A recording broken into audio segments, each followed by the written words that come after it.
chismecito de cuando me peleé con una niña de mi salón. Aclaro que es mío y si utilizan el audio, denme créditos.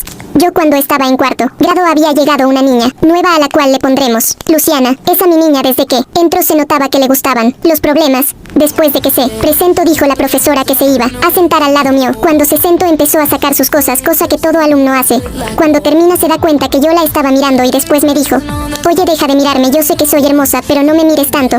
Cuando me dijo eso me quedé asombrada porque creí que era buena persona. Cuando tocaron el timbre para el recreo la profesora dijo que como nos habíamos portado bien nos iban a dar una hora de recreo. Nosotros dijimos ok. Cuando los demás se fueron me quedé sola con Luciana. Yo estaba sacando mi merienda para írmela a comer con mi mejor amiga que le pondremos Melanie. Cuando estaba a punto de salir me dan un jalón de pelo. Cuando miré para atrás vi que era Luciana. Yo le dije que porque me había jalado el pelo si yo no le había hecho nada. Ella me dijo que le tengo envidia por ser la más guapa de la escuela. Y yo le dije: pero yo no te tengo envidia, solo que se te nota que te gustan los problemas.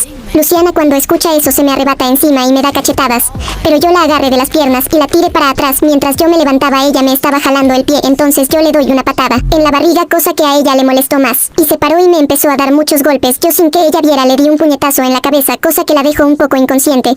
Ella intentó levantarse pero le di una patada en la barriga y se cansó. Y cuando me iba a ir le dije: eso para que aprendas a no meterte sin ninguna razón con la gente. Cuando estaba en el recreo veo que ella estaba con mi ex mejor amiga, pero no le di importancia porque tenía una mejor amiga que sí me quería. Yo y Melanie estábamos hablando hasta que veo que viene Luciana con mi ex mejor amiga que le pondremos Daniela. Ellas me empezaron a decir que yo no sabía pelear y que también no tenía fuerza y que era muy débil, hasta que yo dije: ¿a poco si no sé pelear y soy débil? Y me empecé a reír. Entonces Luciana se molestó y me dijo: entonces si sabes pelear vamos a pelear las dos frente de todos los grados. Y la que gane es la más fuerte y la que más sabe pelear. Yo le acepté y fuimos para el medio de la cancha. Yo sin darme cuenta ya ella había empezado a golpear. Entonces le empecé a dar puñetazos y ella puro lo que me daba era cachetadas. Y le dije: eso es lo único que sabes hacer. Y ella se molestó y se arrebató arriba mío. Y yo aproveché y le empecé a dar en la espalda puñetazos. Ella me empezó a dar contra el piso. Pero yo la agarré y me volteé y me subí arriba de ella y le empecé a dar puñetazos en la cara. Y llegó la profesora y... Parte 2.